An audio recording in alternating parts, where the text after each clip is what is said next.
अपने कुल की कीर्ति को गौरवान्वित करने वाले मेरे प्रिय विद्यार्थियों, अपने टीचर पेरेंट्स के दिलों की धड़कनों में निवास करने वाले विद्यार्थियों में आपके पेरेंट्स का हार्दिक अभिनंदन वंदन करता हूं और आपसे अपेक्षा करता हूं कि आप जहां भी होंगे, जैसे भी होंगे, अपने अपने कर्तव्य के प्रति 100% समर्पित होंगे। आज क्लास 7 की बुक व्याकरण के अंतर्गत लेसन 9 सर्वनाम के बारे में चर्चा करेंगे कि सर्वनाम किसे कहते हैं, सर्वनाम का हमारे जीवन में क्या उपयोग है। और आज के इस कवर स्टोरी में चर्चा करेंगे स्ट्रगल के बारे में। स्ट्रगल इज लाइफ, अर्थात इतिहास बताता है कि बड़े बड़े विजेताओं को भी जीत से पहले हताश कर देने वाली बाधाओं का सामना करना पड़ा। उन्हें जीत इसलिए मिली कि वे अपनी असफलताओं से मायूस नहीं हुए। अर्थात हमारा इम्तहान लेने के लिए जिंदगी में कभी जीत की खुशियां आती हैं तो कभी गम मिलते हैं। यह हम पर और आप पर निर्भर करता है कि उनका सामना हम और आप कैसे करें। जीत कोशिश किए बिना नहीं मिलती। अर्थात स्ट्रगल इज लाइफ, करना है तो करना है, गिर जाओ तो तुम्हें संभलना है, जब तुमको आगे बढ़ना है तो करना है तो करना है। आइए हम आपको लेकर चलते हैं लेसन 7 क्लास 7 के अंतर्गत लेसन 9 सर्वनाम के बारे में चर्चा करेंगे। आपका हाफ ईयरली का जो एग्जाम होगा, आप खुद स्कूल पर आकर एग्जाम देंगे, इसलिए हाफ ईयरली की तैयारी के लिए आपको ईमानदारी से पढ़ाई करनी होगी। चैप्टर का नाम है सर्वनाम। सर्वनाम सर्वनाम शब्द 2 शब्दों सर्व और नाम से मिलकर बना है, जिसका अर्थ है सबके लिए नाम। सर्व का अर्थ होता है सभी, नाम का अर्थ होता है नाम। सभी के लिए नाम मतलब जिसका नाम नहीं पता हो तो हम सर्वनाम का इस्तेमाल करके किसी का भी हम नाम ले सकते हैं, किसी को भी बुला सकते हैं, किसी की तरफ इशारा करके अपनी बातों को हम व्यक्त कर सकते हैं। इसलिए इस प्रकार नाम वाले शब्दों के स्थान पर सर्वनाम शब्दों का प्रयोग होता है। अर्थात किसी का नाम नहीं पता है, उस नाम के जगह पर जिस शब्द का इस्तेमाल करते हैं उसी को हम सर्वनाम कहते हैं। उस सर्वनाम, जैसे मैं आपको कहूं, मैंने आपका नाम लिया, आपको, आपका नाम मैं नहीं जानता तो मैं आपका नाम लिए बिना आपका इस्तेमाल कर रहा हूं, आप क्या है? सर्वनाम है। नीचे दिए चित्रों एवं उनके नीचे लिखे वाक्यों को ध्यान पूर्वक पढ़िए। यहाँ आप देख पा रहे हैं, आकाश एक अच्छा लड़का है। आकाश का हमने नाम लिया। आकाश क्या है? संज्ञा है। संज्ञा किसे कहते हैं? किसी व्यक्ति, वस्तु, स्थान के नाम को हम संज्ञा कहते हैं।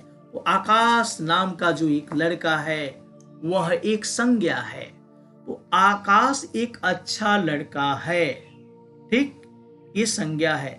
लेकिन इस संज्ञा के जगह पर हमने सर्वनाम का इस्तेमाल किया। वह सर्वनाम क्या है?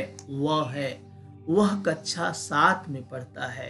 अर्थात यहाँ नाम लिए बिना हमने सर्वनाम का इस्तेमाल कर दिया। मेरी बात आपको समझ में आ रही होगी। आइए हम नेक्स्ट देखते हैं। अमित, मोहन और दिनेश मित्र हैं। अमित, मोहन और दिनेश मित्र हैं। ये क्या है? सबका नाम हमने लिया कि कौन अमित है, कौन मोहन है, कौन दिनेश है। लेकिन अब नाम की जगह पर हमने अब सर्वनाम का इस्तेमाल किया। वे दौड़ रहे हैं, वे इशारा कर रहा है कि बहुवचन है, एक से अधिक बच्चे हैं, और वे क्या है? सर्वनाम। तो सर्वनाम का हमारे जीवन में कितना महत्व है अब इस चैप्टर को पढ़ने के बाद आपको खुद समझ में आ जाएगा कि सर्वनाम आपकी जिंदगी में कितना महत्वपूर्ण है। यहाँ देख पा रहे हैं ऊपर के वाक्यों में आकाश के स्थान पर वह तथा अमित और मोहन और दिनेश संज्ञाओं के स्थान पर वे शब्द का प्रयोग किया गया है। ऐसे शब्द क्या कहलाते हैं? सर्वनाम कहलाते हैं। इस प्रकार सर्वनाम की परिभाषा निम्नलिखित रूप में दी जा सकती है, अर्थात हम सर्वनाम की परिभाषा क्या दे सकते हैं, हम सर्वनाम को कैसे बता सकते हैं, सामने वाले को कैसे समझा सकते हैं। संज्ञा के स्थान पर प्रयोग होने वाले शब्दों को सर्वनाम कहते हैं, अर्थात संज्ञा के जगह पर जिस शब्द का इस्तेमाल किया जाए उसको हम क्या कहेंगे? सर्वनाम कहेंगे। जैसे मैं, तुम, हम, वह, वे, कोई, कुछ, कौन, क्या आदि सर्वनाम है। मेरी बात समझ में आ रही होगी। तो इस ज्ञान की दुनिया में अभी बहुत कुछ बाकी है। वक्त है एक छोटे से ब्रेक का। ब्रेक के बाद हम फिर से आपके सामने प्रस्तुत होंगे।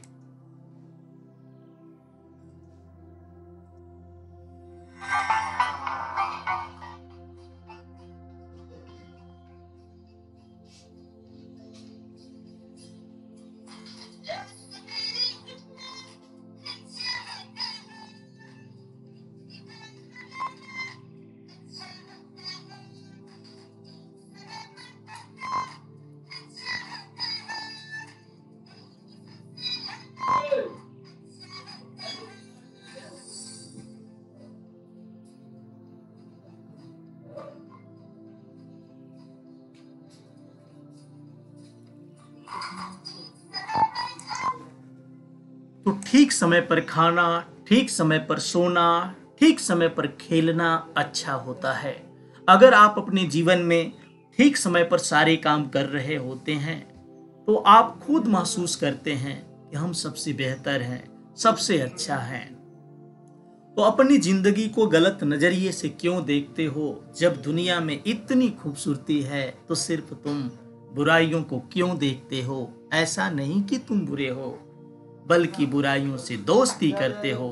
सभी दोस्त बुरे नहीं होते, तुम दोस्ती बुरी करते हो। तो आइए दोस्तों, हम आपको फिर से लेकर के चलते हैं सर्वनाम की दुनिया में। सर्वनाम के भेद, सर्वनाम के निम्नलिखित 6 भेद होते हैं। पहला पुरुषवाचक सर्वनाम, दूसरा निश्चयवाचक सर्वनाम और तीसरा अनिश्चयवाचक सर्वनाम।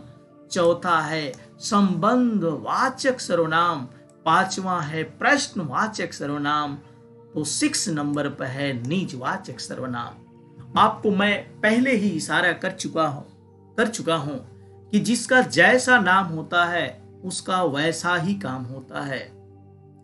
तो सर्वनाम के 6 नाम हैं, तो 6 के नाम के अनुसार उसका काम है। आइए हम नाम के अनुसार उनके काम के बारे में चर्चा करते हैं। पहला नाम है पुरुषवाचक सर्वनाम। पुरुषवाचक यानी पुरुषवाचक माने बोलना, पुरुष के द्वारा बोला गया। चलिए देखते हैं। बोलने वाले, सुनने वाले तथा किसी अन्य के लिए प्रयोग होने वाले सर्वनामों को पुरुषवाचक सर्वनाम कहते हैं। अर्थात हम बोल रहे हैं और आप क्या कर रहे हैं? सुन रहे हैं। ठीक है, तो इसमें 2 लोग हैं, बोलने वाले, सुनने वाले। तो बोलने वाला अपने लिए क्या इस्तेमाल करता है? हम आपको पढ़ा रहे हैं। ठीक है, तो हम का जो सर्वनाम का इस्तेमाल हमने किया, मैं बोलने वाला हूं, तो मैं भी, हम भी, ये क्या है? ये बोलने वाला प्रकट कर रहा है। और सुनने वाले को हम क्या कहते हैं? तुम कहते हैं, आप कहते हैं, वह कहते हैं, वे कहते हैं। चलिए, तो ऐसे शब्द क्या कहलाते हैं? सर्वनाम कहलाते हैं। तो बोलने वाले, सुनने वाले तथा किसी अन्य के लिए, अर्थात तीसरा व्यक्ति जो दूर हो, उसके लिए हम क्या करते हैं? सर्वनाम का इस्तेमाल करते हैं। जैसे वे, वह, ये क्या है? अन्य के लिए है। राइट, तो पुरुषवाचक सर्वनाम। उदाहरण, हम कल घूमने जाएंगे, मैं घर जा रहा हूं। हम कल घूमने जाएंगे, तो हम क्या है? पुरुषवाचक सर्वनाम है। यह बोलने वाला अपने लिए इस्तेमाल कर रहा है। मैं घर जा रहा हूं, मैं पुरुषवाचक सर्वनाम है, बोलने वाला अपने लिए इस्तेमाल कर रहा है। पुरुषवाचक सर्वनाम के 3 भेद होते हैं। पहला होता है उत्तम पुरुष, दूसरा होता है मध्यम पुरुष और तीसरा होता है अन्य पुरुष। अब इसमें उत्तम पुरुष, मध्यम पुरुष, अन्य पुरुष तीनों हैं, लेकिन तीनों को हम अलग अलग तरीके से समझने और समझाने का पूरी ईमानदारी से प्रयास करेंगे। आइए, उत्तम पुरुष किसे कहते हैं? जिन सर्वनाम का प्रयोग बोलने वाला स्वयं के लिए, सेल्फ, अपने लिए करता है, उसी शब्दों को हम उत्तम पुरुष सर्वनाम कहते हैं। उत्तम यानी अपने को श्रेष्ठ मानता हो, ऐसे शब्दों का इस्तेमाल करके, जैसे कहता मैं, हम, मेरा, हमारा, मैंने, हमको, मुझे, मुझसे, यानी ये श्रेष्ठ की बात है, उत्तम बनने की बात है।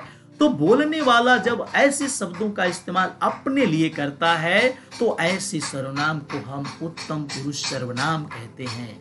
उदाहरण, मैं आइसक्रीम खा रहा हूं, मेरा नाम तान्या है, मेरा नाम श्रवण कुमार है।